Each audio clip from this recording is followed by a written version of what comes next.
Hello everyone, this is Neetu Rani and today we are going to discuss revision summary of ICT in 60 minutes from NTA UGC NET General Paper 1.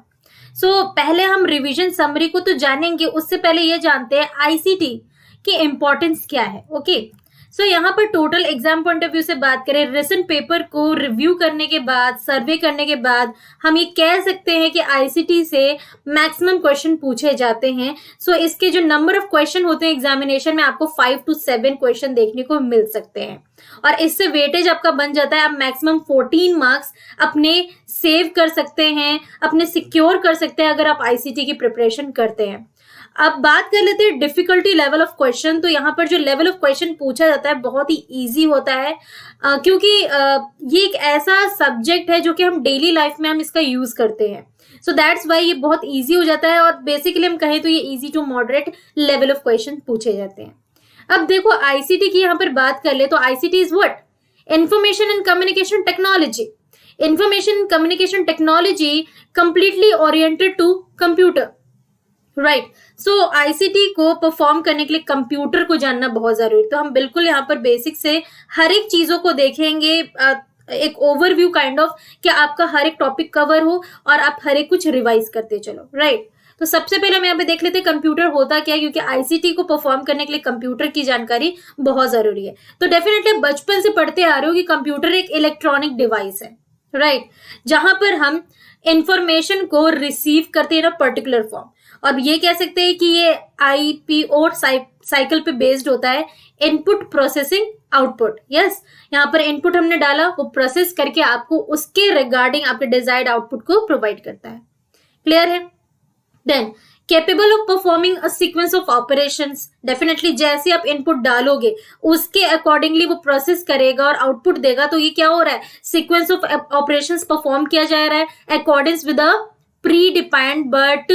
predetermined but variable set of procedural instructions to produce a result in the form of information or signals. अब ये सारी चीजें क्यों थी? Operation अभी क्यों perform किया जा रहा है? ताकि आपको जो भी आपकी मतलब आपकी डिजायर से जो आप आउटपुट चाहते हो उसको यहाँ पर हम एज अ रिजल्ट लेके चलते हैं. वो रिजल्ट आपको सिग्नल या इंफॉर्मेशन के फॉर्म में ही मिलता है. अब कंप्यूटर एक जनरल पर्पस मशीन होता है, कॉमनली कंसिस्टिंग. इसके अंदर क्या क्या चीजें इन जनरल आपको देखने को मिलेंगी? दैट इज डिजिटल सर्किटरी होगा ही होगा. अब ये डिजिटल सर्किटरी क्यों होगा? जो कि इनपुट को एक्सेप्ट करता है और स्टोर करता है, तभी तो वो प्रोसेस करेगा. राइट. मैनिपुलेट करता है और जनरेट करता है आउटपुट. ठीक है. आउटपुट डेटाज, और वो आउटपुट डेटाज आपको नंबर के फॉर्म में हो सकते हैं, टेक्स्ट के फॉर्म में हो सकता है, graphics, voice, video, electrical signals, जो भी आपका इंस्ट्रक्शन है उसके अकॉर्डिंग आपको मिल जाएगा. This is all about computer basic functioning, all those things. Now history of computer एक बार देख लेते हैं. तो कंप्यूटर की बात करें तो फादर ऑफ कंप्यूटर है तो बहुत ईजी, लेकिन कई बार हम हल्के में ले लेते हैं और कंफ्यूज हो जाते हैं. डेनिस रिच्ची है या फिर चार्ल्स बाबेज है ना. फादर ऑफ कंप्यूटर कौन होंगे? Charles Babbage. Right. Then modern computer के फादर कहा जाता है एलन ट्यूरिंग को. ठीक है. नो बेसिक आर्किटेक्चर जो है कंप्यूटर का किसने डिस्कवर किया था, इन्वेंट किया था? वो है John von Neumann in 1947 to 49. ठीक है. एंड दैट इज वाई हम कंप्यूटर के जो बेसिक स्ट्रक्चर को वॉन न्यूमन आर्किटेक्चर भी कहते हैं, क्योंकि उनके साइंटिस्ट के नाम पे रखा गया है. एंड ये आर्किटेक्चर पहली बार पब्लिश हुआ था 1945 में. एंड देन इसके ऊपर वर्किंग होकर ये कंप्लीट होने लगा 49 तक. राइट. अब जो वॉन न्यूमन आर्किटेक्चर का जो कंप्यूटर उसमें जो डिजाइन बना, उसके अंदर आपको कंट्रोल यूनिट देखने को मिलेगा, ALU that is arithmetic and logical unit, memory unit, registers, input output, all those things जो कि अभी के कंप्यूटर में आपको लगातार चलते हुए मिल रहे हैं. ठीक है. और ये डिजाइन अभी भी आप देख सकते हैं कि सभी कंप्यूटर में ये आपको control unit, arithmetic, logical unit, memory unit, registers, input output मिलेगा ही मिलेगा, क्योंकि ये बेसिक फंडामेंटल्स है. हाँ. फर्स्ट प्रोग्रामर कौन रहे जो कि 1880s में थे? दैट इज लेडी अदा लोवेले. देन फर्स्ट इलेक्ट्रॉनिक कंप्यूटर कौन सा था? तो एनियाक, बहुत पूछा जाता है, दैट इज 1946. क्लियर है? तो कुछ बेसिक फंडामेंटल्स हमने देख लिए हैं। अब देख लो कुछ क्वेश्चन कैसा फ्रेम हो सकता है। So you can see as an example, who is also known as father of computer. तो आप देख सकते हैं यहाँ पे कई सारे नाम हैं। So correct answer will be what? Charles Babbage, right. Next आगे बढ़ जाते हैं, मेन पार्ट्स ऑफ कंप्यूटर को देख लेते हैं। तो कंप्यूटर की बेसिकली दो पार्ट्स होते हैं, ठीक है। पहला पार्ट होता है आपका सॉफ्टवेयर और दूसरा पार्ट होता है हार्डवेयर। अब आप कहोगे काम कब से पढ़ते आ रहे हैं, लेकिन हाँ एक ओवरव्यू होना बहुत जरूरी है। अगेन सॉफ्टवेयर क्या होता है? सॉफ्टवेयर टू टाइप्स के होते हैं, application software and system software. बहुत इंपॉर्टेंट है ये, इस पे बहुत सवाल पूछे जाते हैं। देन हार्डवेयर की बात करें तो हार्डवेयर को बेसिकली हम जानते हैं कि इनपुट डिवाइस आउटपुट डिवाइस होता है, बट इसको यहाँ पे 4 डिवाइड पे भी हम देखते हैं। इनपुट डिवाइस हो गया, आउटपुट डिवाइस हो गया, सेकेंडरी स्टोरेज डिवाइसेस भी होते हैं जिसको ऑक्सिलरी भी आप कह सकते हो, इंटरनल कंपोनेंट्स भी होते हैं, राइट। क्लियर है? तो इन 4 पार्ट्स में हम हार्डवेयर को देखते हैं। क्लियर है? अभी मैं आपको सिर्फ और सिर्फ नाम नहीं बताऊंगी, आपको ओवरव्यू भी देती चलूंगी सॉफ्टवेयर होता क्या है, इसके अंदर जो एप्लीकेशन सॉफ्टवेयर है, सिस्टम सॉफ्टवेयर है, what are these and how they are different to each other, and then hardware पे भी आएंगे। सो सबसे पहले देख लो सॉफ्टवेयर होता क्या है। तो simply software is nothing but a set of programs, right. बहुत सारे प्रोग्राम्स मिलकर एक सॉफ्टवेयर बनाते हैं। क्लियर है? तो इतनी बातें याद रखिएगा। Now what is program? तो program is a set of instruction, ठीक है, set of instructions, set of statements you can say, right. तो ये चीजें आपको याद होनी चाहिए। अब हम सेट ऑफ प्रोग्राम्स क्यों डिजाइन करते हैं? सॉफ्टवेयर बनाने के लिए, and which is design to perform well defined function. अब एक फंक्शन में एक सिंपल सा वे में एक एग्जांपल लेके चल रही हूँ। आपके घर में कोई पार्टी फंक्शन है, दोनों फंक्शन का मतलब सेम है, ठीक है, जैसे I am correlating with each other to get the concept. Function में क्या केवल एक ही काम होता है? वहां पर फंक्शन में डांस होता है, गाना होता है, फिर काफी सारे लोग परफॉर्म करते हैं, कुछ लोग गेम्स उसमें ऐड कर देते हैं, फैमिली गेम्स, अंताक्षरी, खाना पीना। सो ये जो मैं अलग अलग चीजें बोली वो क्या है? प्रोग्राम है ना। प्रोग्राम 1, प्रोग्राम 2, प्रोग्राम 3, है ना। मैंने जितनी चीजें नाम ली उन सभी को मिलाकर एक फंक्शन बनेगा, और वो फंक्शन क्या कहलाएगा? सॉफ्टवेयर कहलाएगा। उस फंक्शन को अप्लाई करेंगे तो सॉफ्टवेयर मिलेगा ना। So this is the way यहां पर भी हम यूज करते हैं। अब प्रोग्राम एक तरीके से सीक्वेंस ऑफ इंस्ट्रक्शंस लेकर चलता है, written to solve particular problem. एक instruction in a sequence way होता है कि पहले ये होगा, देन ये होगा, देन ये होगा, लाइकवाइज, राइट। अब सॉफ्टवेयर तो हो गया ना। What is system software? System software actually होता वो है, अगेन यहाँ पर भी आपको प्रोग्राम्स के कलेक्शन मिलेंगे, क्योंकि सॉफ्टवेयर बन रहा है तो प्रोग्राम का कलेक्शन रिक्वायर्ड है। अब ये क्यों होता है? इसको डिजाइन इसलिए किया जाता है ताकि आप ऑपरेट, कंट्रोल और एक्सटेंड कर सके processing capabilities of the computer itself. मतलब कंप्यूटर के अंदर ये इटसेल्फ होता है सिस्टम सॉफ्टवेयर, आप अपनी तरफ से नहीं डाल सकते हो। ये जब मैन्युफैक्चरर, जब कंप्यूटर बन रहा होता है तो मैन्युफैक्चरर उसको प्रिपेयर करते हैं। अगर सिस्टम सॉफ्टवेयर कंप्यूटर के अंदर नहीं है तो कंप्यूटर वर्क ही नहीं करेगा, ठीक है। तो खुद कंप्यूटर को मैनेज करने के लिए, कंप्यूटर को चलाने के लिए, दैट इज वाई इसको नाम भी दिया गया, वो सॉफ्टवेयर जो सिस्टम को चलाएगा। और सिस्टम कौन है यहाँ पर? वो है हमारा कंप्यूटर इटसेल्फ खुद, एंड मैन्युफैक्चरर के द्वारा इसको प्रिपेयर किया जाता है। अब ये जो सॉफ्टवेयर प्रोडक्ट्स होते हैं उसके अंदर प्रोग्राम्स होता है, और वो प्रोग्राम्स किस लैंग्वेज में लिखे होते हैं? लो लेवल लैंग्वेज में, जो कि हार्डवेयर के साथ इंटरेक्ट करते हैं, क्योंकि सॉफ्टवेयर और हार्डवेयर के इंटरेक्शन के बिना कंप्यूटर काम कर ही नहीं पाएगा, जो सिस्टम है वो काम नहीं कर पाएगा। तो लो लेवल लैंग्वेज में लिखी होती है इसकी प्रोग्रामिंग, जिसके जरिए हार्डवेयर जो है उसके साथ इंटरेक्शन वो बना पाता है with a very basic level ना। और इसको अगर हम सिस्टम सॉफ्टवेयर की बात करें तो ये एक इंटरफेस की तरफ भी एक्ट करता है हार्डवेयर और एंड यूजर के बीच में। एंड यूजर मतलब अभी मैं सिस्टम को यूज करी तो I am and user, client की तरह आप कह सकते हैं। एग्जाम्पल देख सकते हो तो जो भी आपके ऑपरेटिंग सिस्टम्स होते हैं like Windows, Mac, all those, Linux, Unix, ये सारे के सारे आपकी सिस्टम सॉफ्टवेयर है, ऑपरेटिंग सिस्टम हो गया। Now compilers, interpreters, now assemblers, ये सारे के सारे मैन्युफैक्चरर कंप्यूटर के अंदर डायरेक्टली इसको डालते हैं ताकि कंप्यूटर को हम क्या कर सके? ऑपरेट, कंट्रोल और एक्सटेंड कर सके उनकी कैपेबिलिटीज को। Now next come to the point, next one is your application software. System software जो कि सिस्टम के अंदर है, सिस्टम को खुद हैंडल करता है। एप्लीकेशन सॉफ्टवेयर सिंपली जो ऐप डाउनलोड आप करते हो वही आपका एप्लीकेशन सॉफ्टवेयर होता है। ये हम अपने नीड के अकॉर्डिंग डाउनलोड करते हैं। अगर मुझे कोई गेम खेलना है, मुझे पसंद आ गया, तो मैंने उसको डाउनलोड कर लिया। अगर मैं उसको नहीं डाउनलोड करूंगी तो ऐसा नहीं है कि मेरा जो मोबाइल है या मेरा लैपटॉप है नहीं चलेगा, वो मेरी रिक्वायरमेंट है, मुझे पसंद है, मैंने डाउनलोड किया। So that is why design to satisfy a particular need of a particular environment, right. Now ये जितने भी एप्लीकेशन सॉफ्टवेयर होते हैं वो कंप्यूटर लैब में बनाए जाते हैं, come under the category of application software. जिस भी कैटेगरी में, लाओ गेमिंग की बात कर रहे हैं तो गेमिंग वाले जो कंप्यूटर लैब होगा वहां पे बनाया जाएगा। कोई मोबाइल ऐप की बात हो रही है जिसमें आप मोबाइल बैंकिंग कर सकते हो, तो वो अपने एड कैटेगरी के अंदर बनेगा, तो उसका अलग अलग कंप्यूटर लैब होता है। नाउ अगर बात कर लेते हैं एप्लीकेशन सॉफ्टवेयर की, तो it consist of a single program. जैसे मैं माइक्रोसॉफ्ट नोटपैड की बात कर लूं, ठीक है, जहां पर हम राइटिंग और एडिटिंग बहुत ही सिंपल टेक्स्ट में करते हैं, ठीक है। तो यहाँ पे कुछ सिंगल प्रोग्राम यूज होता है, अपने रिक्वायरमेंट के हिसाब से उसमें डला होता है, अपने फंक्शनैलिटीज को लेकर। साथ ही यहाँ पर कलेक्शन ऑफ प्रोग्राम भी आप देख सकते हो। वो तो सिंगल प्रोग्राम की बात हमने इसलिए की क्योंकि यहाँ पर ये सिंपली काम कर रहा है, ठीक है, सिंपल से काम कर रहा है, जहां पर एडिटिंग और राइटिंग ही हम सिर्फ करते हैं नोटपैड के अंदर, आपने यूज किया होगा, है ना। तो उसमें ज्यादा कुछ फंक्शन नहीं, तो सिंगल प्रोग्राम का काम हो गया।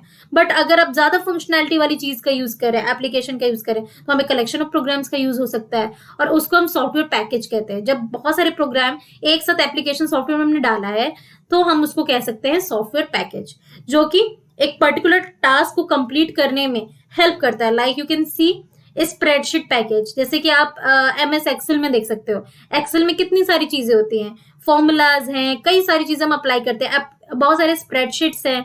सो इस तरीके के काम को कंप्लीट करने के लिए आप यूज कर सकते हैं। एप्लीकेशन सॉफ्टवेयर के एग्जांपल आप सिंपली देख सकते हैं, payroll software, then income tax software, Microsoft suite software, जो कि मैंने अभी आपको बताया, ठीक है।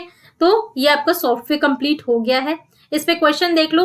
पहला क्वेश्चन से आप देख सकते हो कि which type of software is an operating system. तो अभी हमने डिस्कस किया था कि ऑपरेटिंग सिस्टम क्या है, विंडोज याद करो, मैक याद करो, यूनिक्स, लिनक्स, ये सारे क्या, इसके बिना सॉफ्टवेयर चलेगा नहीं चलेगा, तो ये सॉफ्टवेयर हो गया system software, right. Then Microsoft office is type of which kind of software. अभी हमने डिस्कस किया माइक्रोसॉफ्ट ऑफिस, अगर मैं अपने कंप्यूटर में रखूं ना रखूं, मेरे सिस्टम को कोई प्रॉब्लम नहीं आएगी, है ना, उसको परवाह नहीं होगी। बट हाँ, मुझे प्रॉब्लम हो सकती है, मेरी रिक्वायरमेंट है, मुझे PPTs क्रिएट करने हैं, मुझे डॉक्यूमेंट्स बनाने हैं, तो ये this is my requirement, so this is an application software, right. Now which is application software among following. अब 4 ऑप्शंस दिए हुए हैं, इनमें से आपको फाइंड आउट करना है कि इसमें से एप्लीकेशन सॉफ्टवेयर कौन सा है। तो देखो, असेंबलर, कंपाइलर, ऑपरेटिंग सिस्टम, ये तीनों के बारे में तो हमने देखा सिस्टम सॉफ्टवेयर है। माइक्रोसॉफ्ट अभी हमने पढ़ा सिस्टम सॉफ्टवेयर है, ये एप्लीकेशन सॉफ्टवेयर है ये, है ना, तो ये हमारा आंसर हो जाएगा। देन आगे आ जाते हैं software, system software, application software का एक बार आप देख लीजिए, एक आपको डिफरेंस भी मिल जाएगा और इसके फीचर्स भी देख लेंगे। तो सिस्टम सॉफ्टवेयर है, डायरेक्ट याद करो सिस्टम वाला सॉफ्टवेयर, सिस्टम इसके बिना कुछ नहीं, तो इस सिस्टम से क्लोज होगा। स्पीड इसकी फास्ट होती है, डिफिकल्ट होता है डिजाइन करने में क्योंकि इसको मैन्युफैक्चर डायरेक्ट डिजाइन करते हैं, तो हम इसको आसानी से समझ नहीं सकते, difficult to understand. Less interactive होगा, इंटरेक्टिव इन द सेंस कि हम समझ पाए, वही अंडरस्टैंडिंग वाली बात है। साइज स्मॉलर होता है, बट इसको मैनिपुलेट अगेन डिफिकल्ट होगा, और ये लो लेवल लैंग्वेज में लिखी होती है। वहीं अगर बात कर लेते हैं एप्लीकेशन सॉफ्टवेयर, ऐप हमारे लिए बहुत ही प्रिय होता है, तो यूजर के लिए बहुत ही क्लोजर है, ये यूजर से काफी जुड़ा हुआ है, डिजाइन करना आसान है, इंटरेक्टिव बहुत होता है क्योंकि सभी इसका इस्तेमाल कर सकते हैं। स्पीड इसकी स्लो होती है, हाई लेवल लैंग्वेज में जनरली लिखा होता है, अंडरस्टैंड आसानी से कर सकते हैं, मैनिपुलेट यूज बहुत आसानी से कर सकते हैं। साइज बड़ा होता है इसका, और डेफिनेटली स्टोरेज काफी ये लेता है ना। आपने देखा होगा कि कभी कभी मोबाइल में स्टोरेज की प्रॉब्लम होती है, जैसे एक ऐप डिलीट करते हो काफी सारे स्टोरेज आपके सिस्टम में अवेलेबल हो जाता है। सो इस तरीके से आप डिफरेंसेस देख सकते हैं। आ जाते हैं हार्डवेयर के बारे में बात करते हैं, ठीक है। हार्डवेयर की बात करें तो हार्डवेयर एक फिजिकल कंपोनेंट है ये, जो कि हमें विजिबल होता है। वहीं हम बात कर लेते हैं सॉफ्टवेयर की, तो सॉफ्टवेयर एक तरीके का इनटेंजिबल तरीके का कंपोनेंट है, ठीक है। Intangible which we can't touch, tangible मतलब touchable, intangible not touchable, we can't see even, software हम तभी देख सकते हैं जब हमें हार्डवेयर मिले, अगर मुझे मॉनिटर नहीं मिलेगा we can't see the software, right. So intangible मतलब एक तरीके से हम उसको टच नहीं कर सकते, बट वही बात कर ले हार्डवेयर की तो ये टेंजिबल कंपोनेंट होता है कंप्यूटर का, ठीक है, जिसको हम देख भी सकते हैं, टच भी कर सकते हैं। अब जैसे मैंने आपको बताया 4 पार्ट्स में डिवाइडेड होता है, तो आप बेसिक बेसिक चीजें देख लो। इनपुट डिवाइस में कीबोर्ड आ गया, माउस आ गया, क्योंकि कीबोर्ड के जरिए आप टाइप करोगे, आप एक तरीके से कीबोर्ड को इनपुट दे रहे हो, है ना, कि मुझे एबीसी लिखना है, तो एबीसी आपने प्रेस किया तो आपको एबीसी ही मिलेगा वहां पर, है ना, तो इनपुट दिया आपने। माउस से भी वही है। बट अगर हम बात कर लेते हैं कि कीबोर्ड और माउस में से ज्यादा इंपॉर्टेंट इनपुट डिवाइस किसको माना जाता है, फर्स्ट तो कीबोर्ड होता है, ठीक है, बेसिक इनपुट डिवाइस। और आउटपुट डिवाइसेस में मॉनिटर आ गया, प्रिंटर आ गया। मॉनिटर आपका बेसिक आउटपुट डिवाइस हो जाता है। सेकेंडरी स्टोरेज मतलब देखो, जिस सिस्टम के अंदर तो आपका स्टोरेज होता है बट कुछ लिमिटेशन होता है। सेकेंडरी मतलब एक्स्ट्रा आप कुछ चीजें ऐड करो अपनी स्टोरेज के लिए, जैसे पेन ड्राइव हो गया आपका, आजकल सबसे ज्यादा यूज करते हैं पेन ड्राइव। हार्ड डिस्क हो गई जिसको आप सिस्टम से निकाल के कहीं अलग भी रख सकते हो। सीडी होगी, डीवीडी होगी, all those things. Internal components मतलब सिस्टम के अंदर में जो चीजें जो हमें विजिबल नहीं होती इन जनरल बट इसकी वर्किंग भी है, that is CPU, motherboard, RAM etcetera. Clear. अब क्वेश्चन देख लो एक तरीके से, which is odd one. 4 option है, इनमें से आपको odd one out find out करना है। तो देखो, इंकजेट प्रिंटर है, सीआरटी है, laser printer, dot matrix printer. Definitely यहाँ पे प्रिंटर प्रिंटर प्रिंटर लिखा हुआ है, तो ये तीनों प्रिंटर के टाइप हो गए। और सीआरटी कैथोड रे ट्यूब, ये होता है मॉनिटर का टाइप, तो यही आपका यहाँ पर ऑड हो जाता है ना, तो ये आंसर हो जाएगा। अगला है, इसमें से फिर से आपको odd one out find out करना है। सीडी डीवीडी है, फ्लॉपी डिस्क है, एसडी डिस्क है और बायोस है। तो आप देख सकते हैं ये सारे के सारे सेकेंडरी डिवाइसेस है ना। और ये BIOS that is binary input output system, यह आपका होता है बूट स्ट्रैपिंग के टाइम पे, जब सिस्टम आपका बिल्कुल ओपन हो रहा होता है उस टाइम के लिए हम यूज करते हैं। तो ये हो गया आपके ऑपरेटिंग सिस्टम का एक पार्ट हो गया, है ना। तो ये हो गया आपका सॉफ्टवेयर, तो ये डिफरेंट हो गया और यही आपका आंसर हो जाएगा। अगला क्वेश्चन है, where are saved files stored in memory computer. Computer में जो सेव्ड फाइल्स है वो कहाँ पर स्टोर होती हैं, रैम में, हार्ड डिस्क में, कैश में, या फिर कहीं यहाँ पर किसी में भी। तो देखो, जो फाइल हम सेव कर लेते हैं ना वो हार्ड डिस्क में ही जाएगी, क्योंकि रैम में नहीं हो सकता, है ना, कैश में भी नहीं हो सकता, ये जस्ट स्पीड को बूस्टअप करती है, राइट। तो इस तरीके से इसको आपको देखने की जरूरत है। अब देखो, कंप्यूटर ऑपरेशंस क्या क्या परफॉर्म करते हैं, इसका एक छोटा सा आपको मैं ओवरव्यू दे रही हूँ। तो कंप्यूटर बेसिकली क्या करता है, फर्स्टली ये इनपुट लेता है ना, कि आपको क्या करना है आप बताओगे, उसने ले लिया, उसके अकॉर्डिंगली उसने डेटा को स्टोर कर लिया। तो वही यहाँ पर हम डेटा को एंटर करते हैं, डेटा हो या इंस्ट्रक्शन कंप्यूटर के अंदर स्टोर डेटा, जहां पर डेटा जो भी अपने इनपुट डाला उसको सेव कर लिया जाता है। They are available for processing as and when required, और जब रिक्वायर्ड हो आप उसको ले सकते हो।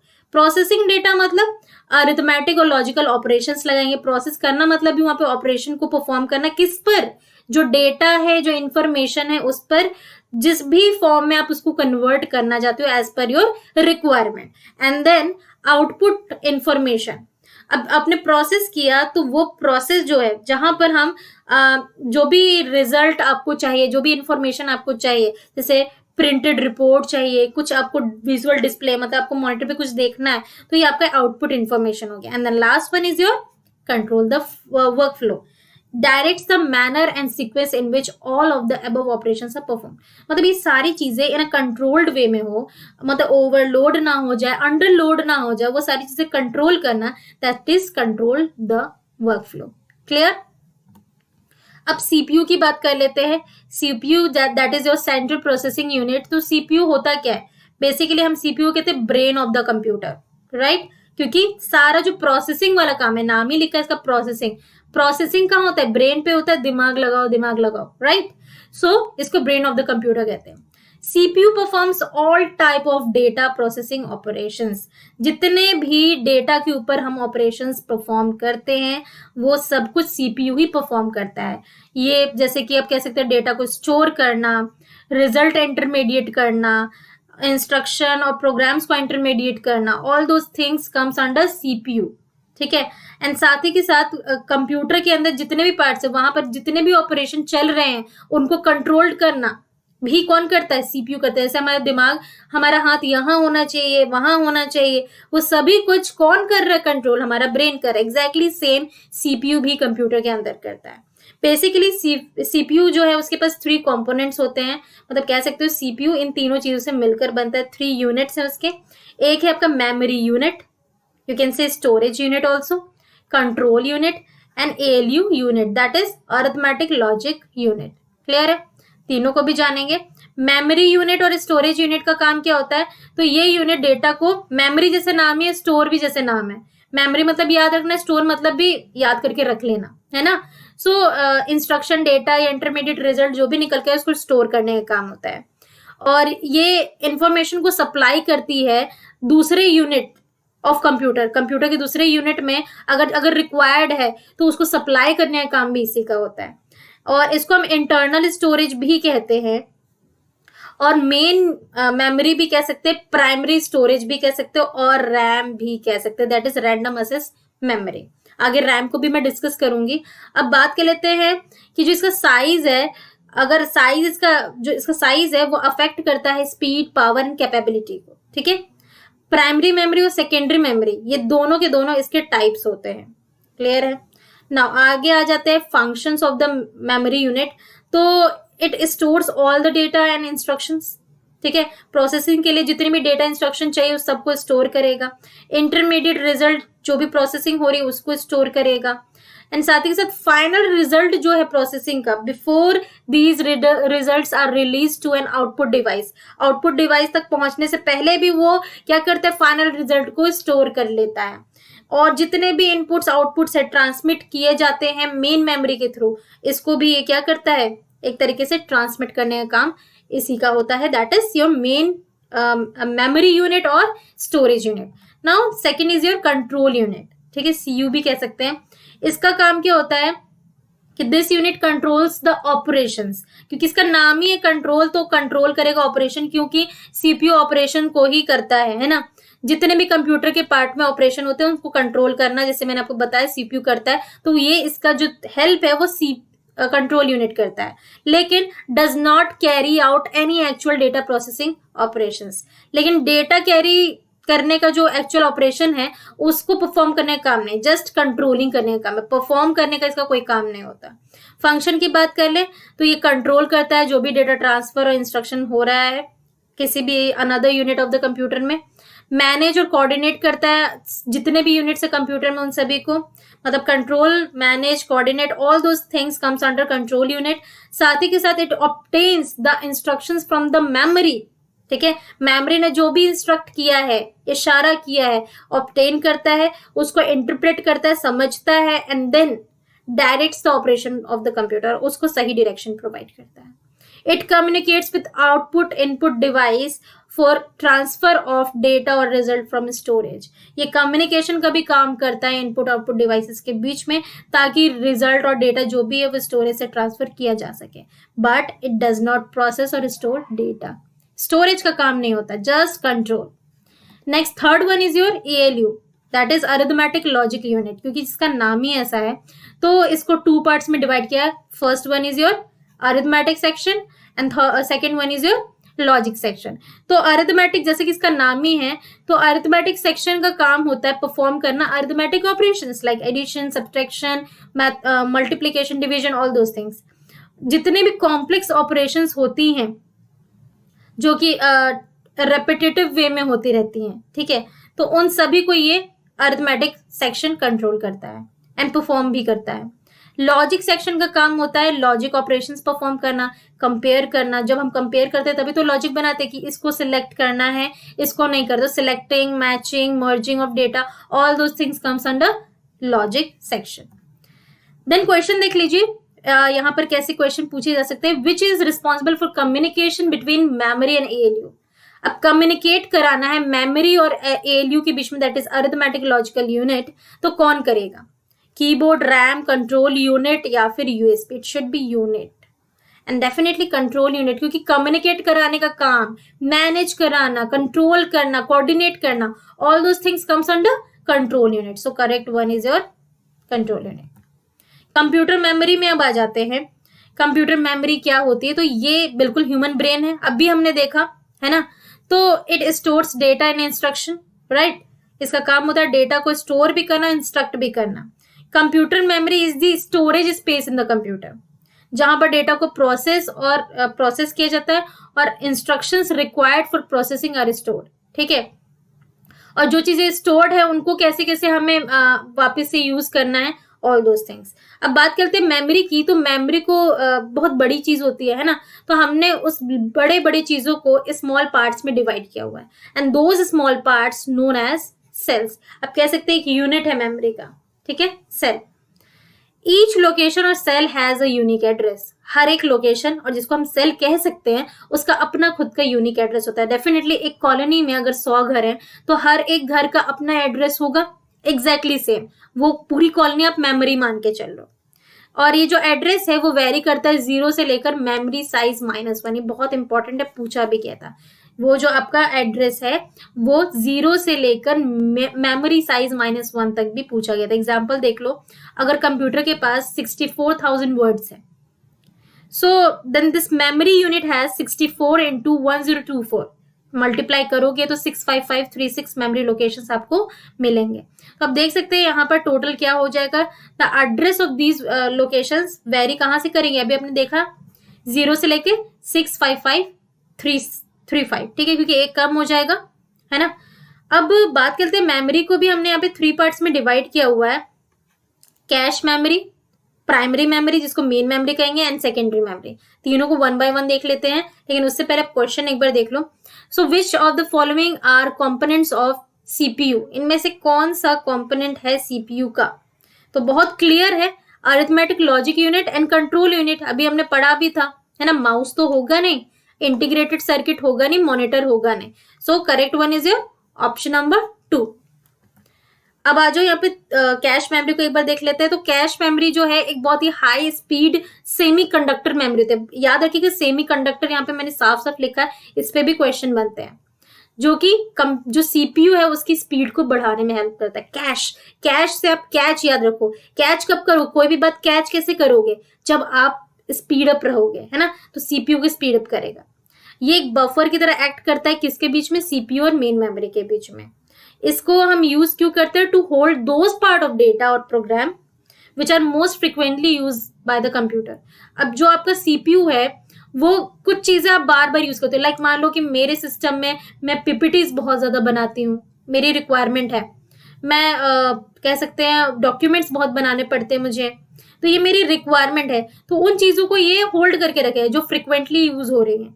तो ये कैश मेमोरी उस चीज में हेल्प करता है. आपने देखा होगा आपके मोबाइल फोन में अगर आप किसी से चैट करते हो, आप जो चीजें जनरली लिखते हो, आपका बात करने का तरीका, या फिर आप किसी ऑफिशियल फॉर्मेट को टाइप करते हो, आपने 2 से 3 बारी टाइप कर लिया, आगे से आपको टाइप करने की जरूरत नहीं है. वो आपकी कैश आपको ऑटोमेटिकली विजिबल कराएंगे और आप उसको टाइप कर लोगे इन अ वेरी एफिशिएंट टाइम, है ना.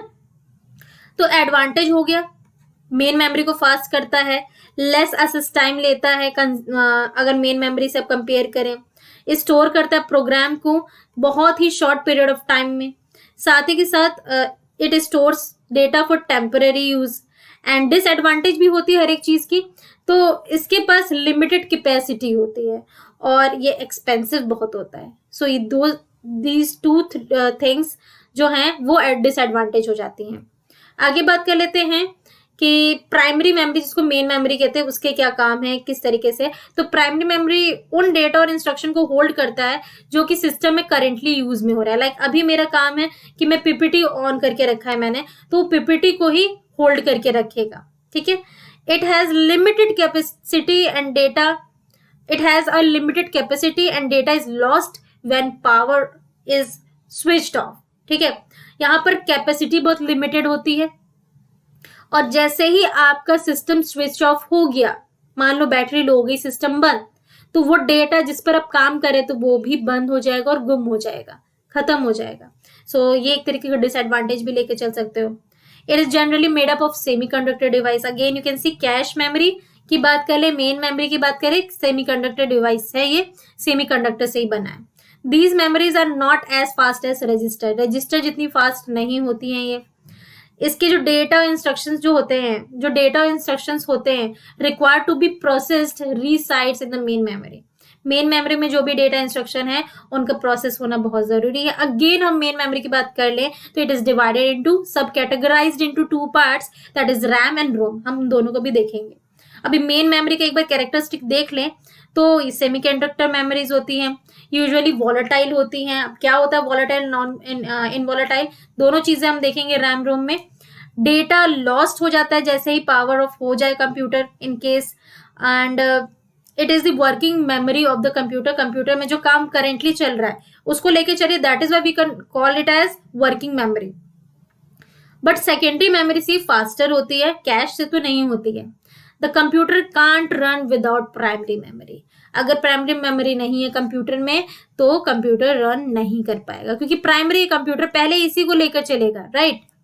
नेक्स्ट आगे आ जाते हैं, क्योंकि हमने कहा कि रैम रोम दोनों को देखेंगे, तो प्राइमरी मेमोरी और मेन मेमोरी का पहला टाइप था आपका RAM, that is random access memory. The internal memory of the CPU, ठीक है, सीपीयू को इसको इंटरनल मेमोरी वैसे भी हम कहते हैं प्राइमरी मेमोरी को, तो रैम भी हो गया, अभी हमने पहले पढ़ा भी था। सो यहाँ पर डेटा को स्टोर करना या प्रोग्राम रिजल्ट उसको स्टोर करने का काम ये करता है। यहाँ पर रीड राइट मेमोरी भी इसको कहते हैं, जहां पर which stores data until the machine is working. जब तक मशीन काम कर रहा है तब तक डेटा स्टोर करेगा, जैसे ही मशीन बंद हो गया डेटा इरेज हो जाए, ठीक है। So access time in RAM is independent of the address. Address के ऊपर कोई डिपेंडेबिलिटी नहीं है अगर आप रैम में एक्सेस करना चाहते हो तो। यू कैन से in other word, each storage location inside the memory is as easy to reach as other location। मतलब हर एक लोकेशन को आप आसानी से असेस कर सकते हो और हर एक लोकेशन को पहुंचने में आपको सेम अमाउंट ऑफ टाइम ही लगने वाला है। ऐसा नहीं है कि कोई दूर पे है कोई अंदर है तो आपको टाइम ज्यादा लगेगा, ऐसे कोई प्रॉब्लम नहीं है। देन बात कर लेते हैं data in the RAM can be assessed randomly but it is very expensive. क्योंकि इसका नाम रैंडम असेस मेमोरी, आप रैंडमली असेस कर रहे हो तो डेफिनेटली टाइम तो सेम लगने वाला है बट एक्सपेंसिव बहुत हो जाता है। रैम वॉलेटाइल होता है क्योंकि अभी हमने पढ़ा कि जैसे ही सिस्टम टर्न ऑफ हो गया वो सारा का सारा जिस पे भी आप काम करते वो लॉस्ट हो जाएगा। तो वही सेम प्रॉब्लम यहाँ पर भी है, ये वॉलेटाइल इन नेचर है। एंड इसीलिए अब बैकअप अनइंटरप्टेबल पावर सिस्टम, जिसको हम यूपीएस भी कहते हैं, is often used with computers, ठीक है। तो कंप्यूटर्स के साथ हम इसको यूज करते हैं, इससे आपको कुछ एक्स्ट्रा टाइम मिल जाता है कि सिस्टम बंद ना हो, ठीक है। तो आपको थोड़ा सा एक तरीके से जनरेटर वाला फील आता है। देन रैम जो है वो स्मॉल होता है बोथ इन टर्म्स ऑफ, अगर हम इसके फिजिकल साइज की बात करें, in the amount of data it can hold, और कितना डेटा ये होल्ड भी करता है, दोनों ही चीजें इसमें कम होती है। देखने में भी छोटा और थोड़ा सा इसका काम भी छोटा होता है। अगेन रैम की बात कर लेते तो रैम टू टाइप का होता है, एक स्टैटिक और डायनेमिक, उसको भी देख लेते हैं जल्दी से। बट उससे पहले एक बार रैम पे क्वेश्चन आप देख लीजिए कि रैम किस टाइप का स्टोरेज है, प्राइमरी, सेकेंडरी, टर्शरी या ऑफलाइन। तो अभी हमने पढ़ा है ये एक प्राइमरी काइंड ऑफ स्टोरेज है, ठीक है। टर्शरी आपका हो जाता है ऑक्सिलरी, ठीक है। Then where is RAM located, expansion board, external drive, motherboard या फिर इन सभी के ऊपर ही रहता है। तो रैम जो है वो मदरबोर्ड पर लोकेटेड होता है, राइट। देन www का फुल फॉर्म क्या होता है, इस पे क्वेश्चन पूछा गया था। और अभी लास्ट 2 इयर्स में, अगर लास्ट 2 इयर्स की बात करूं तो ये क्वेश्चन पूछा ही गया है। तो एक बार मैं आपको यहाँ पर इसलिए ये क्वेश्चन प्रोवाइड कर दी, इसका आंसर तो आप लोग आसान से कर सकते हैं, world wide web, that is option number 4। Then which of following is used in RAM. RAM किससे बना होता है, तो मैंने आपको बार बार बताया सेमीकंडक्टर से बना होता है। अब आ जाओ जरा रोम के बारे में बात कर रहे थे, रीड ओनली मेमोरी, ये कैसे डिफरेंट है। तो डेफिनेटली रैम वॉलेटाइल था तो ये इनवॉलेटाइल, नॉन वॉलेटाइल आप कह सकते हैं, ठीक है। So a memory from which we can only read, वहां पर रीड राइट दोनों हो रहा था, यहाँ पर हम सिर्फ और सिर्फ रीड कर सकते हैं but we can't write here, then that is why we are calling it as non volatile. यहाँ पर जो इंफॉर्मेशन है वो परमानेंटली स्टोर होता है, ठीक है, in such memories during manufacture. A ROM stores such instructions that are required to start a computer। Computer को स्टार्ट करने के लिए जो भी इंस्ट्रक्शंस चाहिए वो रोम के अंदर स्टोर होता है। एंड ये जो पूरा का पूरा ऑपरेशन है जहां पर हम कंप्यूटर को स्टार्ट करने का काम करते हैं उसको हम कहते हैं बूटस्ट्रैप, राइट, पूछा जा सकता है। And ROM chips are not only used in the computer. अभी हम रैम की बात करते हैं, वो सिर्फ कंप्यूटर एंड सिस्टम में यूज हो रहा था, बट रोम एक ऐसा चिप है जो कि सिर्फ और सिर्फ कंप्यूटर में नहीं, अनदर इलेक्ट्रॉनिक आइटम्स में भी आप देख सकते हैं, like washing machine, microwave oven. तो इससे एडवांटेज क्या हो गया, ये नॉन वोलाटाइल होता है नेचर में, एक्सीडेंटली चेंज नहीं होता है, साथ ही रैम से सस्ता होता है, इसको टेस्ट इजीली किया जा सकता है, रैम से ज्यादा भरोसेमंद होता है, starting and do not require refreshing, ठीक है, and contents are always known and can be verified, हमेशा कंटेंट वहां पर वेरीफाइड होता है। नेक्स्ट आ जाते हैं, रोम जो है वो 4 टाइप्स का होता है, ठीक है, तो इसको हम देख लेते हैं एक बार। एक होता है आपका एम रोम, जिसको हम कह सकते हैं मास्क्ड रोम, ठीक है, तो ये क्या हो जाता है आपका, the very first ROMs were hard wired device, ये पहला रोम होता है जहां पर हार्ड वायर्ड डिवाइस, मतलब हार्ड वायर्ड का यूज किया गया है, and contained a pre program set of data और इंस्ट्रक्शंस, इसके अंदर pre program set of data instructions आपको मिलेंगे मास्क्ड रोम के अंदर। और ये जो रोम होते हैं ना, इसको हम मास्क्ड रोम भी कहते हैं, और बहुत ही ज्यादा इनएक्सपेंसिव होते हैं ये, ठीक है, मतलब कि इस पे ज्यादा खर्चा भी नहीं है और आप आराम से इसको यूज कर सकते हैं। नाउ पी रोम क्या होता है, पी रोम मतलब प्रोग्रामेबल रीड ओनली मेमोरी, ठीक है, it can be modify only once by a user, user के द्वारा इसको मॉडिफाई करना तो एक ही बार आप कर सकते हैं। The user buys a blank P ROM and enters the desired content into a P ROM program, मतलब एक बार ही किसी एक यूजर ने पी रोम को खरीदा, ठीक है, ब्लैंक पी रोम खरीदा, उसने अपने अकॉर्डिंग उसके अंदर चीजें कंटेंट्स डाल दी, बाद में फिर उसको वो चेंज नहीं कर सकता। That is why we are calling it as programmable, आप उसको अपने अकॉर्डिंग एक बार ही प्रोग्राम कर पा रहे हैं। Inside the P ROM chip there are small fuses but which are burnt open during programming, यहाँ पर कुछ स्मॉल फ्यूजेस होते हैं, जब आप प्रोग्रामिंग करते हैं तो वो ओपन हो जाते हैं। And it can be programmed only once and is not erasable, क्योंकि एक ही बार हम प्रोग्राम कर पा रहे हैं तो इसका रीजन यही है कि वो इरेज हम दोबारा नहीं कर सकते। So this is P ROM. E P ROM क्या है, तो जहां पर आप इरेज भी कर पा रहे हो, प्रोग्राम भी कर पा रहे हो, तो it can be erased by exposing it to ultraviolet ray. अगर आप इरेज करना चाह रहे हो अपने प्रोग्राम्ड चीजों को, तो आपको वहां पर अल्ट्रावायलेट रे लाइट का यूज करना पड़ेगा, कम से कम 40 मिनट या उससे ज्यादा के लिए, तब जाकर वो इरेज होगा। यूजुअली अगर हम ई पी रोम की बात करें तो eraser achieves this function during programming an electrical charge is trapped in an insulated gate region. अब एक तरीका ये बताया जा रहा है कि जब हम प्रोग्राम करते हैं इसके अंतर्गत, क्योंकि प्रोग्रामेबल तो ये भी है, तो वहां पे एक इलेक्ट्रिकल चार्ज आता है, ठीक है, वो जितने भी इंसुलेटेड गेट रीजन्स हैं उसको ट्रैप कर लेता है। The charge is retained for more than 10 years, आप उसको 10 ईयर्स तक के लिए रिटेन कर सकते हो, क्योंकि यहाँ पर the charge has no leakage path, ठीक है, तो ये बहुत अच्छी बात है। और ये तो हो गया प्रोग्राम करने के लिए, but if you are going to erasing it, तो मैंने जैसे आपको बताया अल्ट्रावायलेट लाइट का आप यूज कर सकते हैं, जो कि पास करे through a quartz crystal window, और ये जो एक्सपोजर होगा अल्ट्रावायलेट लाइट का डिसिपेट्स द चार्ज, ठीक है। During normal use the quartz lid is sealed with a sticker, normal use में जो क्वार्ट्ज लिड है वो स्टिकर के साथ रहता है। तो ये इतनी इंपॉर्टेंट चीजें नहीं है, मैंने इंपॉर्टेंट पॉइंट्स को यहाँ पे आपको बताया। नाउ नेक्स्ट है डबल ई पी रोम, ठीक है, इसमें इरेज और प्रोग्राम आप कर रहे हो बट बाय यूजिंग इलेक्ट्रिकली, ठीक है, तो यहाँ पे इलेक्ट्रिकली हम करेंगे। It can be erase and reprogrammed about 10,000 times, वहां पर सिर्फ आप एक बार ही कर पा रहे थे, या फिर वहां पर आपको इरेज करने में कितनी मेहनत करनी पड़ रही थी, बट यू कैन 10,000 टाइम्स यहाँ पर रीप्रोग्राम और इरेज कर सकते हो। और दोनों ही चीजें take about 4 to 10 milliseconds. You can see कितना कम टाइम लग रहा है, बट यहाँ पर आपको कितना ज्यादा टाइम लग रहा था इसको इरेज करने में, है ना।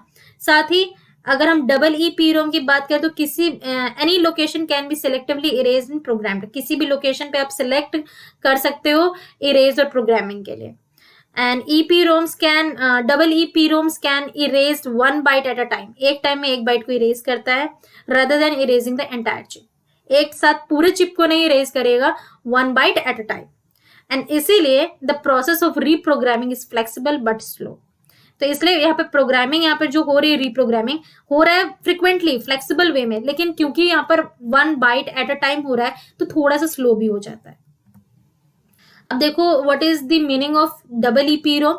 तो अभी आपने देखा इलेक्ट्रिकली, इलेक्ट्रॉनिकली नहीं होगा, electrically, erasable, programmable, read only memory. So automatically आपका क्या करेक्ट आंसर हो जाएगा, ऑप्शन नंबर 2। ठीक है, अब आ जाते हैं यहाँ पर रैम के भी दोनों टाइप्स जो थे। स्टैटिक रैम क्या होता है, क्योंकि इस पे क्वेश्चन बहुत पूछी जा रही है इसलिए मैं थोड़ा सा इस पे डीप जा रही हूँ। ठीक है, तो टेंशन वाली बात नहीं है, इंपॉर्टेंट है, दैट इज वाई। तो स्टैटिक रैम क्या होता है, द वर्ड स्टैटिक यहाँ पर डायरेक्टली आपको बताता है कि जो मेन मेमोरी है retain its contents as long as power is being supplied. ठीक है, जितना देर तक आप पावर वहां पे सप्लाई किया जा रहा है वो मेमोरी को रिटेन करके रखेगा, जो भी चीजें कंटेंट है उसके अंदर। However, data is lost. Otherwise, data lost हो जाएगा when the power gets down due to volatile nature. Static में भी वही बात है, पावर सप्लाई जब तक हो रहा है वो रहेगा, जैसे ही चला गया पावर डेटा लॉस्ट हो जाएगा।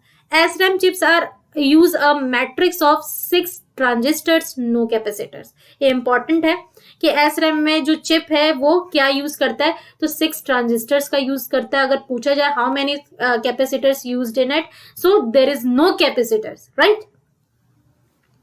Then transistors do not require power to prevent leakage, मतलब ट्रांजिस्टर को पावर की रिक्वायरमेंट नहीं होती है लीकेज को बचाने के लिए। So SRAM need not to be refreshed on a regular basis, तो यहाँ पे रिफ्रेश करने की जरूरत नहीं है। There is extra space in the matrix, matrix के अंदर एक्स्ट्रा स्पेस है, इसलिए SRAM यूजेस मोर चिप देन RAM। ठीक है, DRAM से ज्यादा चिप का यूज करता है क्योंकि स्पेस बहुत ज्यादा है for the same amount of storage, making the manufacturing cost higher. और इससे क्या हो जाता है, इसकी जो कॉस्ट है मैन्युफैक्चरिंग की बहुत हायर हो जाती है। And thus SRAM used as cache memory and has very fast access, तो इसको हम कैश मेमोरी की तरह भी यूज कर सकते हैं और ये बहुत ही इजीली असेस कर पाता है, तभी तो CPU की जो स्पीड है बढ़ा देता है। तो यहाँ पर आप एज अ रेविजन देख सकते हो कि SRAM जो है आपका स्टैटिक रैम, उसकी क्या क्या कैरेक्टरिस्टिक है। तो लॉन्ग लाइफ होती है इसकी, रिफ्रेश करने की बार बार जरूरत नहीं है, फास्टर है, कैश मेमोरी की तरह यूज कर सकते हो, लार्ज साइज होती है इसकी, एक्सपेंसिव है डेफिनेटली क्योंकि मैन्युफैक्चरिंग इसकी बहुत एक्सपेंसिव हो जाती है, and high power consumption. Exactly अब dynamic RAM that is DRAM की बात कर लेते हैं। तो DRAM must be continuously refreshed. ठीक है, डायनेमिक है, चेंज हो रहा है तो रिफ्रेश भी होते रहना चाहिए और इससे क्या होगा, डेटा मेंटेन होता जाएगा। And this is done by placing the memory on a refresh circuit. अब ये कैसे हो सकता है, तो मेमोरी को हम रिफ्रेश सर्किट पे अगर रखेंगे तभी that rewrites the data several 100 times per second, और उससे डेटा बार बार चेंज होता जाएगा इन सेकेंड्स। ठीक है, DRAM is use for most system memory. ठीक है, हम सिस्टम मेमोरी के लिए इसका यूज करते हैं क्योंकि ये बहुत ही सस्ता और स्मॉल होता है। जितने भी DRAMs है दैट इज डायनेमिक रैम्स, वो होते हैं मेमोरी सेल्स के बने हुए which are composed of 1 capacitor and 1 transistor। याद रखिएगा DRAM में क्या है, 1 capacitor and 1 transistor।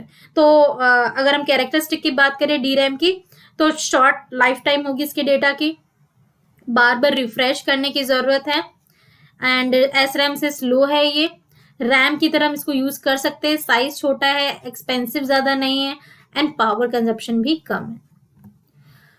अब आगे आ जाते हैं सेकेंडरी मेमोरी, जिसको हम ऑक्सिलरी मेमोरी भी कहते हैं और साथ ही एक्सटर्नल मेमोरी और नॉन वोलेटाइल मेमोरी भी कहते हैं। ठीक है, क्योंकि इसमें से डेटा हटता नहीं है।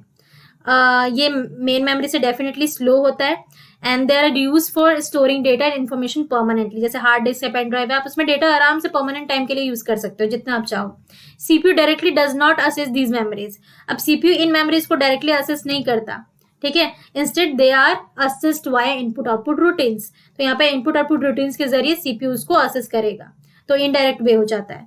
The contents of secondary memories are first transfer to the main memory. अगर आप कोई भी डेटा उसमें अगर सेकेंडरी मेमोरी से आप कोई डेटा ले रहे हो तो पहले वो मेन मेमोरी पे जाएगा, देन CPU उसको असेस कर पाएगा। Directly they can't assess. Example देख सकते हो, डिस्क हो गया, CD रैम हो गया, DVD हो गया, पेन ड्राइव हो गया, हार्ड डिस्क हो गया, all those things comes under secondary memory. So एक बार ओवरव्यू ले लीजिए कि सेकेंडरी मेमोरी का कैरेक्टरिस्टिक क्या है। तो ये मैग्नेटिक एंड ऑप्टिकल मेमोरीज होते हैं, ठीक है, इसलिए हम इसको बैकअप मेमोरी भी कहते हैं क्योंकि डेटा आप इस पे साइड पे लगा कर रख सकते हो। यहाँ पर डेटा परमानेंट होता है, भले ही कंप्यूटर स्विच ऑफ ही क्यों ना हो जाए, डेटा पे कोई भी असर नहीं होगा। And it is use for storage of data in a computer.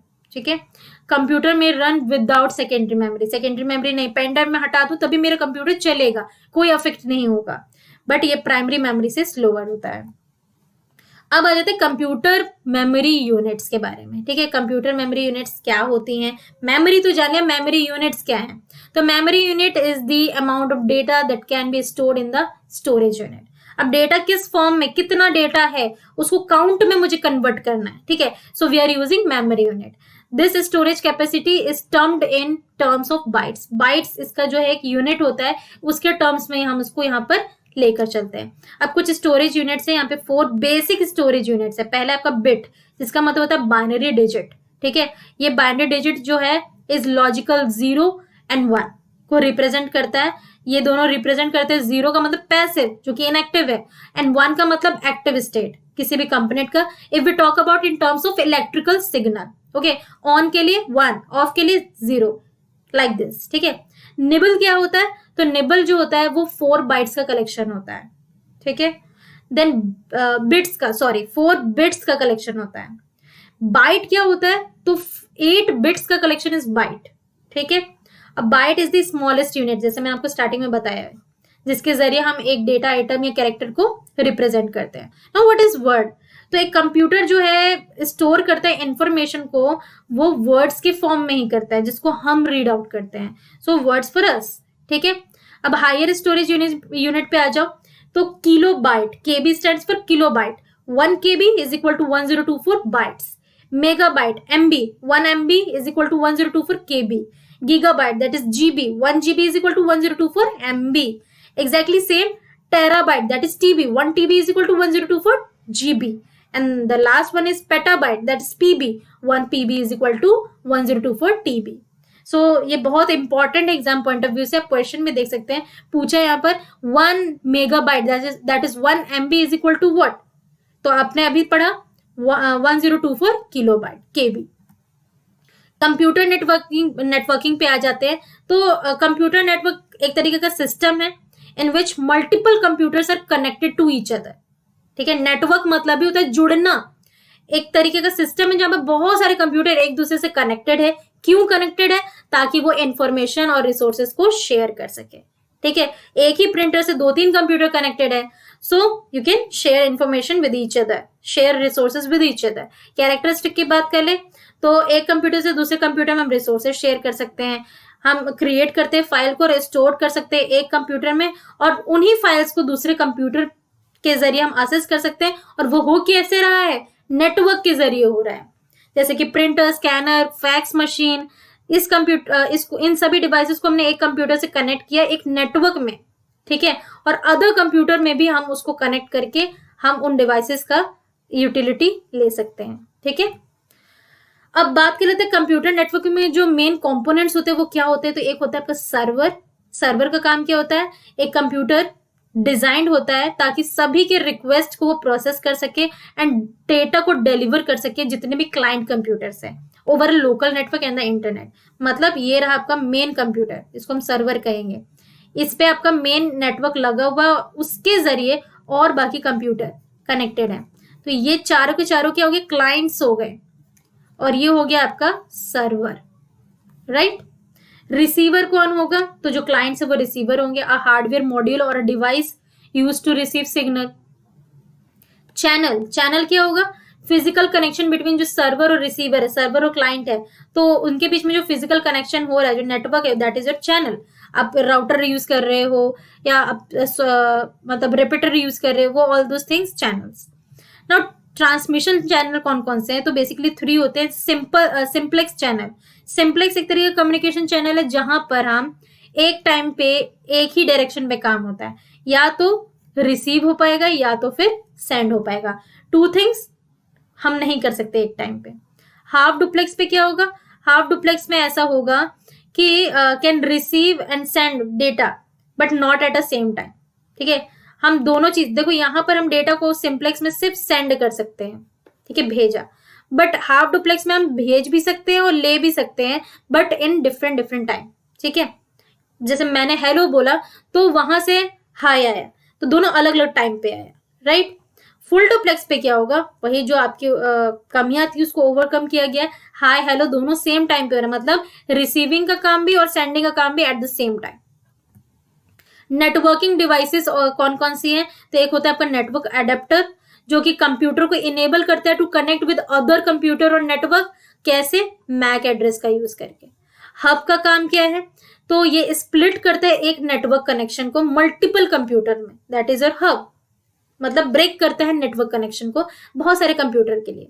Switch एक तरीके का टेलीकम्युनिकेशन डिवाइस है, grouped as one of computer network component, ठीक है।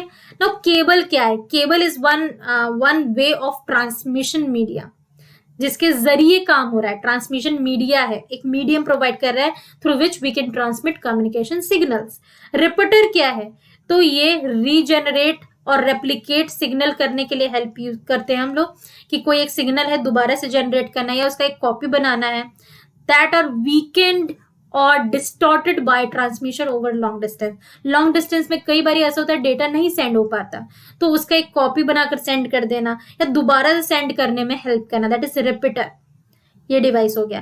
नाउ ब्रिज जो है वो टू लाइन्स, दैट इज एक तरीके से आप कह सकते हैं लोकल एरिया नेटवर्क, दो लोकल एरिया नेटवर्क या उससे ज्यादा है उसको कनेक्ट करने में हेल्प करता है, ठीक है, सेम स्टैंडर्ड के होने चाहिए वो, तो बहुत सारे केबल का यूज करके।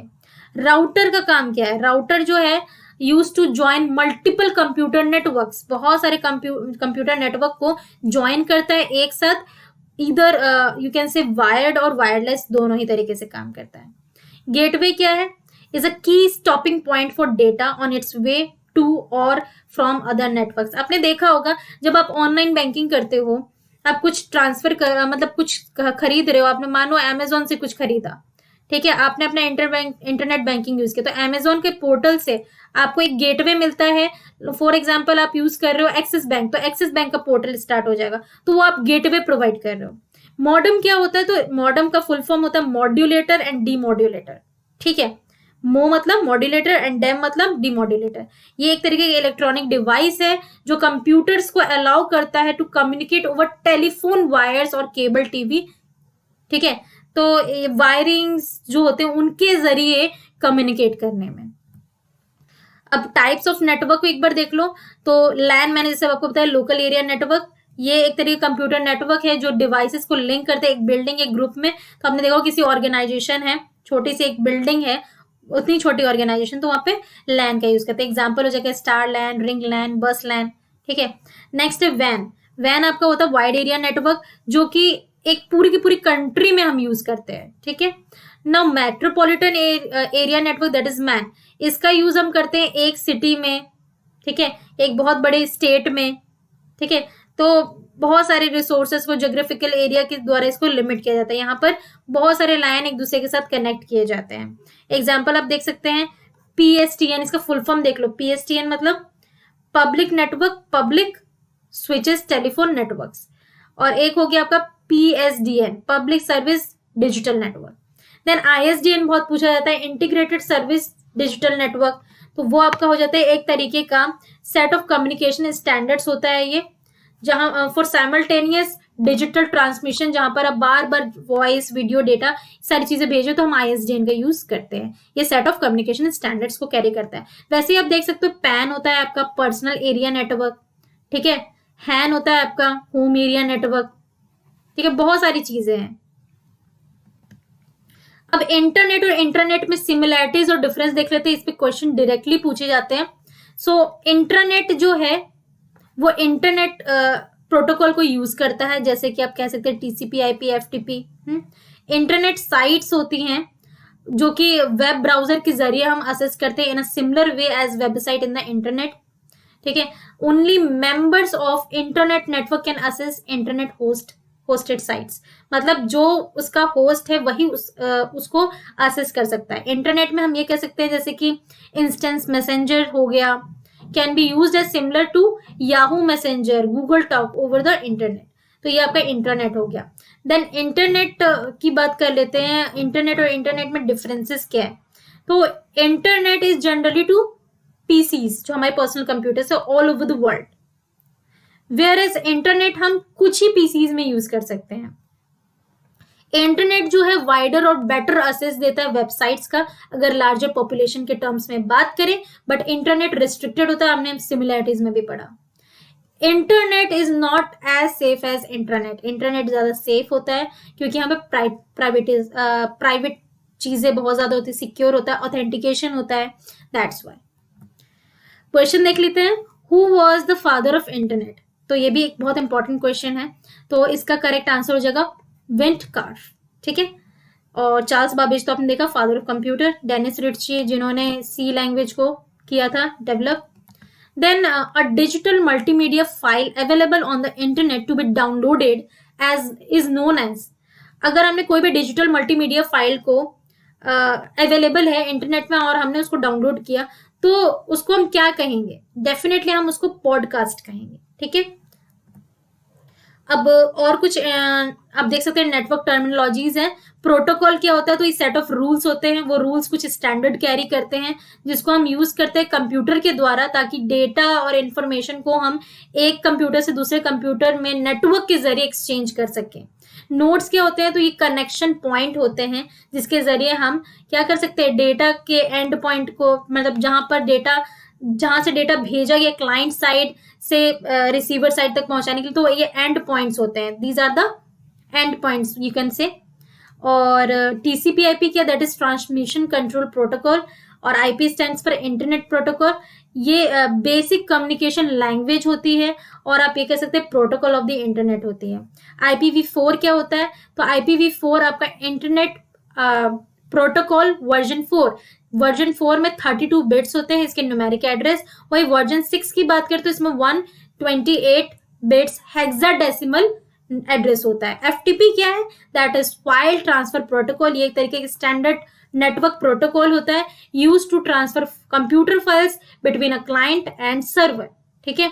यहाँ पर हम फाइल को ट्रांसफर करते हैं कोई भी कंप्यूटर में, ठीक है, क्लाइंट से सर्वर तक फाइल को ट्रांसफर करना। नाउ ISP बहुत इंपॉर्टेंट है, इंटरनेट सर्विस प्रोवाइडर। ये एक ऑर्गेनाइजेशन है जो इंटरनेट के जरिए आप किसी भी डेटा को असेस करना या यूज करने की सर्विस पा सकते हैं। NSP that is network service provider. ये भी कंपनी है जो कि बैकबोन सर्विसेज प्रोवाइड करता है ISP को, पीछे से हेल्प करता है। नाउ वेब सर्वर क्या है? ये एक तरीके का प्रोग्राम होता है जो कि HTTP का यूज करता है। What is HTTP? That is hypertext transfer protocol to serve the files that form web pages to users, ठीक है। वेब सर्वर आपको यूजर्स वेब पेजेस को असेस कर सकें तो वो फाइल्स प्रोवाइड करता है in response to their request. अगर मुझे अमेजोन की वेबसाइट ओपन करनी तो वेब सर्वर मुझे हेल्प करेगा according to my request which are forwarded by their computers HTTP clients। और ये जो रिक्वेस्ट है वो HTTP clients के द्वारा ही उनको फॉरवर्ड किए जाते हैं। एग्जाम्पल देख लीजिए, कुछ क्वेश्चंस क्या पूछे जा सकते हैं यहाँ पर। तो IP एड्रेस वर्जन 4, ठीक है, is in which format? That is 32 bit. अभी हमने बात की थी इसी के बारे में। 1 byte is equal to how many bits? ठीक है, 1 बाइट कितने बिट्स के इक्वल होगा? तो definitely 8 bits. Then 1 nibble is equal to how many bits? Definitely 4. Important network terminologies में और भी कुछ पॉइंट्स हैं, उसको एक बार देख लेते हैं। तो वेबसाइट क्या होता है? तो एक तरीके का कलेक्शन होता है रिलेटेड वेब पेजेस का, जहां पर आपको मल्टीमीडिया कंटेंट मिल जाएगा, typically identified with a common domain name. अब जैसे मैंने अमेजोन का एग्जांपल लिया तो मैंने अमेजोन निकाला www.amazon.com.in, तो ये आपको एक वेबसाइट दे रहा है, तो उसका एग्जैक्टली कोई कॉमन डोमेन नेम है। वेब पेज तो हमने देख लिया, ये एक तरीके का हाइपरटेक्स्ट डॉक्यूमेंट होता है जो कि world wide web that is www से कनेक्टेड होता है। होम पेज क्या होता है? तो किसी भी वेबसाइट का इंट्रोडक्टरी पेज होता है, उसको हम होम पेज कहते हैं। हाइपरलिंक क्या है? तो ये एक तरीके वर्ड फ्रेज और एक इमेज होता है जिसको आप क्लिक करते ही उसके बारे में एक नया डॉक्यूमेंट ओपन हो जाएगा, नया सेक्शन ओपन हो जाएगा और आप उस पर्टिकुलर चीज के बारे में पढ़ोगे। दैट इज आपको इस तरीके से देखने को मिलेगा, उसमें अंडरलाइन होगा ब्लू कलर को, क्लिक करोगे आपको उसके बारे में नॉलेज मिल जाएगी। Now HTTP that is hypertext transfer protocol क्या होता है? तो ये एक तरीके का एप्लीकेशन प्रोटोकॉल है जो कि आपको डिस्ट्रीब्यूट करने में, जो भी इंफॉर्मेशन सिस्टम है, डिस्ट्रीब्यूशन, कोलैबोरेशन, ये सारी चीजें काम करने में हेल्प कराता है। Now what is web? That is wireless application protocol. ये एक तरीके का टेक्निकल स्टैंडर्ड है for assessing information over a mobile wireless network. Mobile wireless network जिसको आप कहीं पर भी कैरी कर सकते हो, कोई वायरिंग नहीं है, वहां पर इंफॉर्मेशन आप असेस करना चाहते हो, पहुंचना चाहते हो, तो ये उस तरीके का टेक्निकल स्टैंडर्ड ये प्रोवाइड करता है। व्हाट इज दैट इज वैप, wireless application protocol. Now URL बहुत पूछा जाता है, इंपॉर्टेंट है ये। यूनिफॉर्म रिसोर्स लोकेटर, ये एक तरीके का फॉर्म ऑफ यूआरआई होता है एंड ये is a standardize naming convention भी है एड्रेसिंग डॉक्यूमेंट्स के लिए, जो कि इंटरनेट और इंटरनेट दोनों जगह पर अवेलेबल होते हैं। अब यूआरएल का जैसे मैंने आपको फुल फॉर्म पूछा जाता है, मैंने बताया, तो that is uniform resource locator. www again world wide web, fourth हो गया। देन कुछ इंपॉर्टेंट फाइल एक्सटेंशंस हैं जैसे कि .doc, तो ये माइक्रोसॉफ्ट वर्ड डॉक्यूमेंट के लिए होता है। .ppt या फिर pptx भी कहा जाता है, .doc या docx भी कहा जाता है, तो आप दोनों में से कुछ भी यूज कर सकते हो। तो डॉक मतलब डॉक्यूमेंट, तो Microsoft word document, and ppt मतलब पावर पॉइंट प्रेजेंटेशन। .bmp मतलब बिट मैप इमेज फाइल के लिए। .jpg मतलब jpeg फाइल, ठीक है, इमेज के लिए। आप जेपीजी भी कर सकते हो, जेपीईजी भी मिलता है, तो ये आपका इमेज के लिए होता है। .xls ये आपके एक्सेल स्प्रेडशीट के लिए होता है। .exe किसके लिए होता है, तो कोई भी विंडोज एग्जीक्यूटेबल फाइल है जो एग्जीक्यूट हो रही है तो उसके लिए है। .bak that is backup file. Clear है? तो वैसे ही कुछ और क्वेश्चन हो सकता है, जैसे MPG फाइल एक्सटेंशन किस टाइप के फाइल के लिए है, तो उसका करेक्ट आंसर हो जाएगा वीडियो के लिए। अब नंबर सिस्टम का थोड़ा सा देख लेते हैं। तो नंबर सिस्टम बेसिकली जो टाइप के होते हैं, एक तो आपका डेसिमल होता है। डेसिमल तो आप सभी जानते हैं, डेसिमल में क्या होता है, बेस 10 होता है। डेसिमल मतलब ही 10। बाइनरी मतलब जिसका बेस 2 होगा, इसमें 0 एंड 1 ही आते हैं। ऑक्टल नंबर सिस्टम में बेस 8 होता है, ऑक्टल का मतलब भी 8 होता है, 0 से लेकर 7 तक। And then hexadecimal number system में हेक्सा मतलब भी 16 हो जाता है आपका। यहाँ पर डिजिट भी यूज होते हैं 0 to 9, एंड देन उसके बाद A to F तक यहाँ पर लेटर्स चलते हैं। क्लियर है? ये ओवरव्यू मैंने आपको दिया। अब इस पे जैसे मान लो कि क्वेश्चन कैसा पूछा जा सकता है, डेसिमल टू बाइनरी कन्वर्ट करना है। 29 आपका एक डेसिमल नंबर है, ठीक है, इसके नीचे बेस 10 लगा हुआ है, तो आप इसे क्लियरली कह सकते हो कि ये डेसिमल नंबर है। इसको बाइनरी में कन्वर्ट करना, तो क्या करोगे, सिंपली 29 को आप डिवाइड करोगे 2 से, क्योंकि बाइनरी में कन्वर्ट करना है तो बाइनरी का बेस 2 होता है, तो 2 से मैंने डिवाइड किया, ये क्या बना आपके पास 1, दिस इज 4, और यहाँ पे 1 कैरी, राइट। देन यहाँ पे 2, 7, यहाँ पे 0 कैरी, 2, 3, यहाँ अगेन 1 कैरी, 2, यहाँ पर 1, दिस इज 1 कैरी, राइट। अब इसको अपोजिट में करके लिख दो तो क्या बनेगा, 1 1 1 0 1, तो ये आपके पास बन गया। ये देख सकते हैं, वही सेम चीज हमने यहाँ पर भी किया है, राइट। नाउ अब आपके पास बाइनरी नंबर है, यही बाइनरी नंबर, इसको आपको डेसिमल में कन्वर्ट करना है, तब क्या करोगे, तो इस केस में क्या करना है आपको, ये जो नंबर है ना, इसको आपको क्या करना है, कितने नंबर, 1 2 3 4 5, टोटल 5 है यहाँ पर। तो आपको यहाँ पर जो आगे वाला नंबर है, ठीक है, सबसे यहाँ पर यूनिट डिजिट है, वहां पर आपको 2 to the पावर, क्योंकि हम इसको बाइनरी से डेसिमल में कन्वर्ट करें, 2 to the पावर 0 से लेकर टिल देन जहां तक जाता है, क्योंकि यहाँ पे 5 है तो 2 to the पावर 4 तक जाएगा, तो अब ऐसे हम इसको यूज करेंगे, इसलिए हमने इसको ऐसे लिखा भी है। तो देखो 1 into 2 to the power 4 plus इसका इंटू इसका इंटू इसका इंटू, इसको देखोगे तो 16 आ जाएगा, इसका आ जाएगा 8, इसका आ जाएगा 4, यहाँ पर इसको मल्टीप्लाई करोगे, 0 के साथ मल्टीप्लाई कुछ भी करोगे 0 आएगा, and this is 1 into 1 is 1, add कर लो तो ये आपके पास क्या आ जाएगा, 16, and this is 20 28, and this is 129, right. Exactly same अगर आप ऑक्टल से डेसिमल में कन्वर्ट करते हो तो एग्जैक्टली आपको क्या करना पड़ेगा, ऑक्टल है, ऑक्टल का बेस 8 होता है, 25, जैसे लाइक मान लो आपके पास, ओके यहाँ पर कुछ गड़बड़ नहीं है, बस राइटिंग मिस्टेक है। आप क्या कर रहे हो, यहाँ पर ऑक्टल नंबर है, ये आपका यहाँ पे गलत लिख गया है, ये ऑक्टल नंबर है और हमने इसको कन्वर्ट करना है डेसिमल में, ठीक है। 25 देखकर कई बार लोग है ना उसको कंफ्यूज रहता है, बट यहाँ पर आपको क्लियरली बेस 8 दिया हुआ है, ठीक है। तो बेस 8 है यहाँ पर, सिंपली कुछ भी नहीं है, 2 ही है ना, तो यहाँ पे 2 to the power 2 into 8 to the power 1, वहां पे हम 2 लेके चल रहे थे ना, यहाँ 8 लेके चलेंगे क्योंकि ऑक्टल से डेसिमल में जा रहा है, plus 5 into 8 to the power 0, simple 2 into 8 हो जाएगा और यहाँ पे 5 into 1 हो जाएगा। क्या निकल के आया 21, so this will be your correct answer. और अगर हम बात कर लेते हैं कि कोई भी ऑक्टल नंबर है, सॉरी कोई भी बाइनरी नंबर, उसको हमको ऑक्टल में कन्वर्ट करना है, कुछ भी नहीं करना है आपको, ठीक है। ये जो नंबर है आपके सामने, उसको आपको या तो आप डिवाइड कर दो दो दो में, है ना, डिवाइड कर दो सिंपली। हमने इसको यहाँ पर इस तरीके से डिवाइड किया हुआ है, राइट, ऐसे मैंने डिवाइड कर दिया, 3 के फॉर्म में ले आओ, ठीक है, यहाँ आगे 0 लगा लो। तो ये किसका है, 010, वो याद कर लो, तो ये 2 का ही होता है, आप ऐसे भी देख सकते हो। और 101 होता है आपका 5 का, तो ऐसे भी आप लगा सकते हैं। क्लियर है, बहुत आसान होता है इस तरीके से सॉल्व करना।